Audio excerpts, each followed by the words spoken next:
videotape, we're going to look in detail at the types of protection used on transformers. We'll also be discussing protection for reactors and capacitor banks. Transformers are used all over the power system at all voltage levels and in sizes ranging from, say, 3 kVA up to 500 MVA. Generally, power transformers are three-phase. That is, the primary and secondary windings of each phase are wound on 3 legs of a common iron core, all immersed in the same tank of insulating oil. Single-phase transformers are also used, connected to form a 3-phase bank. Any combination of Y or delta connections can be made to give the desired voltage levels and phase relationships.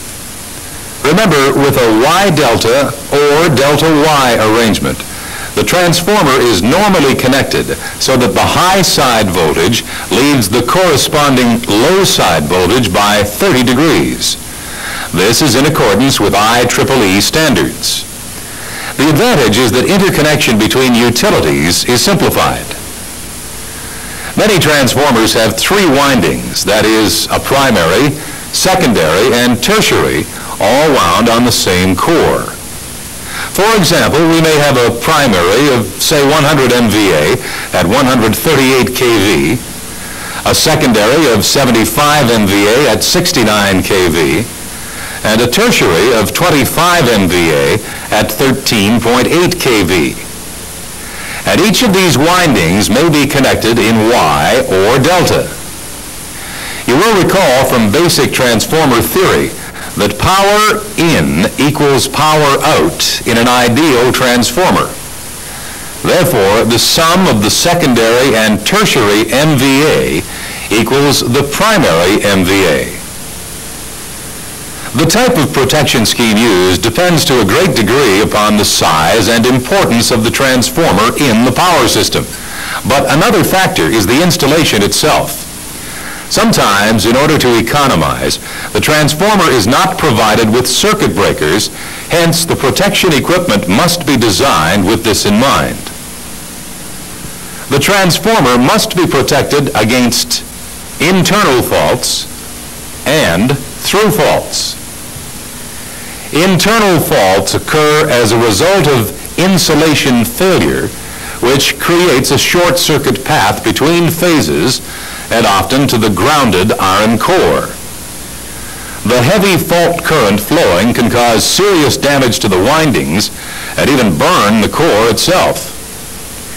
If an internal fault does occur, the transformer must be immediately switched out of service and isolated.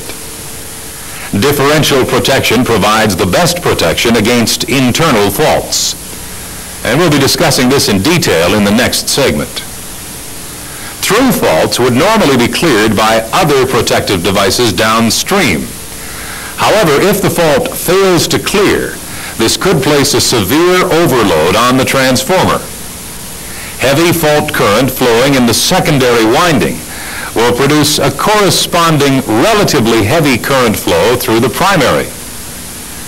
For example, let's look at this delta primary Y secondary transformer. If a 3-phase short circuit occurs downstream of the secondary, heavy fault current will flow through all 3 phases of the primary winding. In the case of a phase-to-phase fault on the secondary, in this example between lines B and C, then heavy fault current will circulate in the secondary B and C phase windings, and likewise, heavy current will flow through the associated windings on the primary. And this will be in addition to phase A load current, which is still being supplied. Where there is a ground fault, in this case on line A, additional current must flow through the associated phase on the primary, like this. The result of this high fault current passing through the transformer can be mechanical and thermal damage. The high current causes physical movement of the windings, and this in turn can cause rapid breakdown of the insulation. Similarly, the insulation will deteriorate rapidly due to the high temperature resulting from high overcurrent. The thermal or current limits for operation of transformers are indicated in ANSI and IEEE standards. Copies of these standards are included in your workbook. 4 classes of transformers are categorized by size, and for each category a curve is provided showing the thermal limit for transformers in that category. This curve indicates the allowable time of operation for different values of overload. For example, with 3 times the normal rated current, this transformer can operate for 300 seconds, that is 5 minutes, before damage will occur. If the overcurrent is at 10 times normal, then the allowable operating time is only 15 seconds. So, how can we prevent this from happening? Well, the first line of protection would be the operation of protection devices downstream in the low voltage system. In fact, the low voltage protection will probably be set to operate on a curve like this and trip the feeder breaker. You can see here that for 3 times rated current, the feeder protection will trip in 2 seconds. This is long before the thermal limit of the transformer is reached. However, backup must be provided to protect the transformer in the event the downstream feeder protection fails to operate. This is usually in the form of overcurrent protection on the primary side of the transformer. In many installations, there is no breaker installed on the primary side, and protection is provided by high voltage fuses. You'll recall that the characteristic of the high voltage fuse is similar to the time overcurrent relay. Both have an inverse time characteristic. The higher the overcurrent, the shorter the tripping time. Now, in selecting either the fuse ratings or the setting for the overcurrent relay, attention must be paid to coordination. That means protection must be provided for the transformer, which allows time for operation of downstream protection devices.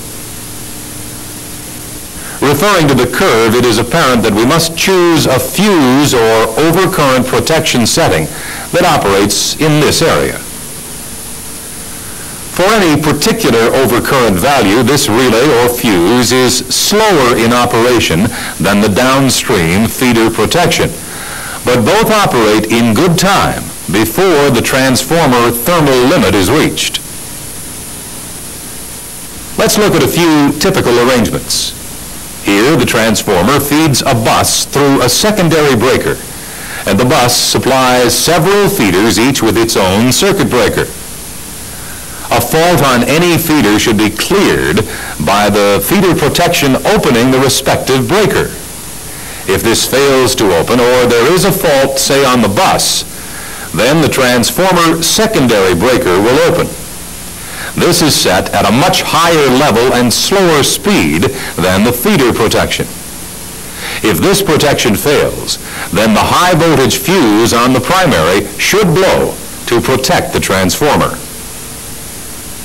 Another arrangement here, commonly used on distribution circuits, shows the transformer secondary connected directly to the bus, which in turn feeds several feeders through reclosers. Once again, the feeder recloser should lock out for a permanent fault. If not, the high voltage fuse on the primary should operate to protect the transformer. However, if the secondary fault level is low, the high voltage fuse may not clear. In fact, it may not even detect a low-level fault in the secondary winding. We'll be talking more about this problem later in the tape. Another arrangement here shows a circuit breaker on the primary with the secondary connected directly to a bus. Each feeder has its own circuit breaker and individual protection. The primary circuit breaker will trip for a fault in the transformer zone, or fault on the bus, or a fault on any feeder, which fails to be cleared by its own primary protection. Because of its inverse time characteristic, overcurrent protection is well suited for backup application, but for protection against internal faults, more sophisticated schemes are required, particularly on large transformers. Well, at this point, let's take a break, and then we'll come back and look at differential protection as applied to transformers. Please switch off the tape now and review this material in your workbook.